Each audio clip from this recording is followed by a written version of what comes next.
president Donald Trump või midagi ette võtta kristlaste tagakiusamise vastu Nigeerias. Ja see on teema, millest ei räägita piisavalt, sest kristlasi hukatakse iga päev. Ja üks alahinnatumaid hetki Tommy Robinsoni meeleavaldusel Ühendkuningriigis oli see, kui ta sellele tähelepanu juhtis. Sest osa juudi kristlike väärtuste taastamisest on mõistmine, et oma usuvendade ja õdede eest võitlemine on sama oluline kui oma riigi inimeste toetamine. Nigeeria inimesed karjuvad ja paluvad abi. Ja see on Trumpi postitus, millest inimesed palju räägivad, sest ta jagab seda Nigeeria pastori sõnavõttu, kes räägib haua seest, mille sees on lapsed. Ja ta kirjutab nii. Ei mingit nalja. Vaata, mis sinu lemmikteema kohta järgmiseks tuleb. President Donald J. Trump. Täna õhtul minu juhtimisel viisid vaprad Ameerika väed ja relvajõud Nigeerias laitmatult läbi hoolikalt planeeritud ja väga keeruka missiooni, et kõrvaldada kõige aktiivsem terrorist maailmas lahinguväljalt ISISe teine juht. See kõik toimub selle arvelt. Kuulame, mida selle pastoril on öelda, sest kui sa ei ole selle teemaga kursis, siis sa tõesti pead end kurssi viima, sest see on südant lõhestav. Trumpi erinõuni, paluge öelge nüüd Trumpile, et ta päästaks meie elud Nigeerias. Palun öelge Trumpile, et ta päästaks meie elud Nigeerias. Kordan veel kord, see mees räägib haua seest. Kas sa saad aru? Nad tapavad kristlasi Nigeerias. Tapetakse massiliselt kristlasi. Kui nad ütlevad, et tapetakse moslemeid, siis moslemeid tapetakse. Aga kelle poolt? Moslemaid poolt. See on lihtsalt kohutav lugu. Sukelduume detailidesse ja vaatame täpselt, kuidas Tommy Robinson kasutas nii olulist platvormi, et sellest rääkida ning mõistame ka veidi paremini, kui keeruline see olukord tegelikult on. Aga kõigepealt tere tulemast saatesse Pushback. Mina olen teie saatejuht Meira ka. Kindlasti vajuta tellimisnuppu ja anna sellele videole hoogu juurde.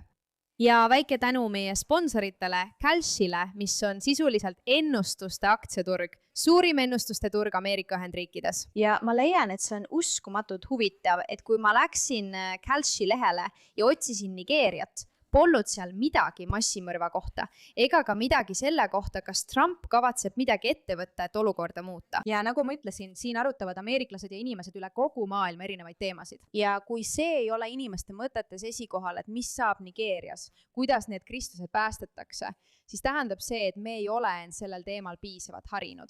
Muide, laadi alla Kalshi rakendus ja kasuta koodi MIRA, et saada $10 soodustust, kui teed $10 tehingu. Kalshi on KALSHI. Pane oma raha, oma ennustuse taha. Ja laseme sellel teemal trendida, sest ma tõesti tunnen uskumatult tugevalt, et Nigeeria peaks olema teema, millest me kõik räägime.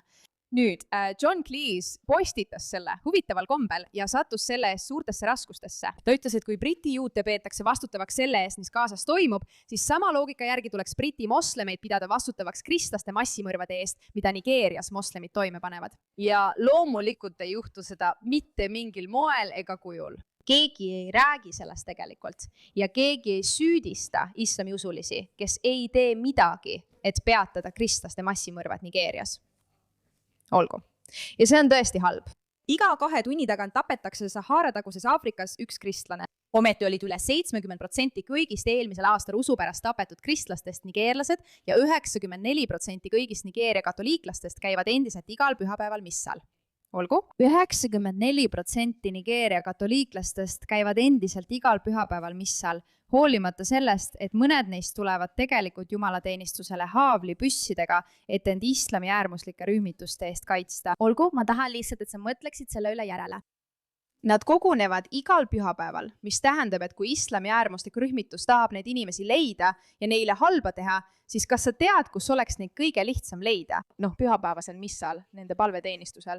Ja selle asemel, et öelda, et me ei tee seda, me taganeme, me ei taha, et nad meid leiaksid ja tapaksid, nad ütlevad, ei, meie usk on miski, mille üle oleme uhked ja me ei kavatse lõpetada.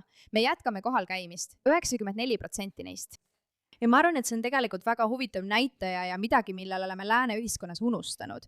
Kui keegi püüab sinult midagi ära võtta, siis saad aru, kui väärtuslik see tegelikult on. Samas, kui üle maailma näeme nii madalaid numbreid, kui räägime inimeste seotusest oma usuga, kuigi need on veidi tõusmas, riikides, kus usku ei peeta iseenesest mõistetavaks, võitlevad inimesed selle eest. Ja just see toimub Nigeerias. On uskumatu mõelda, et 94% neist käib endiselt missal, isegi kui neid hukatakse. Nüüd kuuleme, mida Tommy Robinson ütles, sest minu jaoks on hämmastav, et ühel oma elu suurimal laval ja ühel tähtsaimal sündmusel otsustas ta sellele keskenduda. Ja ma arvan, et see on talle tunnustus, sest kõik need inimesed, keda olen kuulnud ütlemas, et ta on mingi äärmuslik parempoolne hull, eksivad tema suhtes. Ta on tegelikult tõestanud, et on üsna loogiline inimene. Ta külastas Iisraeli, kuigi see on väga vastuoluline. Ja siin ta on, selle asemel, et öelda, et tehke see lärmakaks ja kohutavaks, ütleb ta, räägime olulistest asjadest. Neile, kes ei tea, mis see meeleavaldus oli, see oli väga vastuoluline. Tommy Robinson püüab võidelda, et päästa Suurbritannia islamistlikust ülevõtmisest. Ja ta korraldas suure meeleavalduse nimega Unite the Kingdom, mille puhul Inglismaa peaminister Keir Starmer üritas üsna vastuoluliselt takistada parempoolsetel aktivistidel sellel üritusel sõna võtmast. Ta tegi lausa video, kus ütles, me ei luba teid riiki, sest te olete ohuks meie riigile. Ühendkuningriigis toimub praegu hullumeelne olukord, kus immigratsioon, ebaseaduslik immigratsioon ja islamism levivad nagu kulutuli ning valitsus ei tee midagi selle peatamiseks. See on paljuski sarnane sellele, mida me näeme Nigeerias. Mitte ülevõtmine, vaid see, et islamistlik ülemvõim üritab laieneda igal pool, kus vähegi võimalik. Ja seal, kus nad saavad seda teha karistuseta. Ja Tommy juhib seda võitlust, et seda ei juhtuks. Olgu, vaatame. Meil on siin olnud palju kristlikke kõnelejaid. Me oleme kristlik rahvas. Miks me näeme meie riigis ikka ja jälle Palestiina toetuseks korraldatud meeleavaldusi? Täna on jälle üks. Kui kristlasi tapetakse ja mõrvatakse massiliselt igas Lähis-Ida riigis, ühes riigis rohkem kui kunagi varem. Praegu toimub genotsiid. See on Nigeerias kestnud juba aastaid. Me ei jää vait, kui meie kristlikke vendi ja õdesid vägistatakse ja rüüstatakse ükskõik millises riigis maailmas. Seepärast miks nüüd BBC, meedia, Inglise kirik ja Leedu paavst, miks te ei räägi Nigeeria kristlaste eest?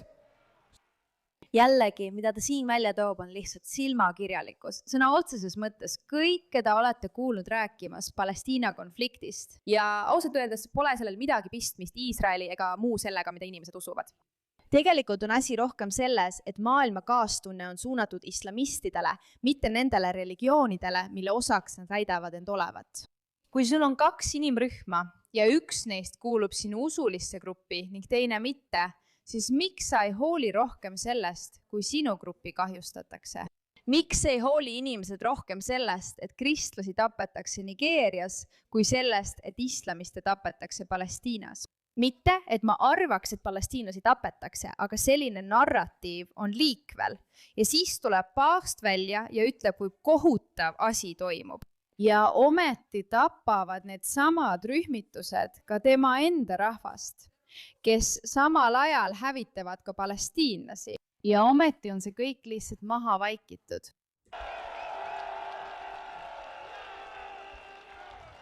Praegu on siin piiskop, kes on siia lennanud, et rääkida maailmale sellest, mis tema rahvaga toimub. Piiskop John Bokarost Nigeeriast, sõna on teil, härra. Ta tõi siia sõna otseses mõttes piiskopi, et sellest rääkida. Kiitus issandale.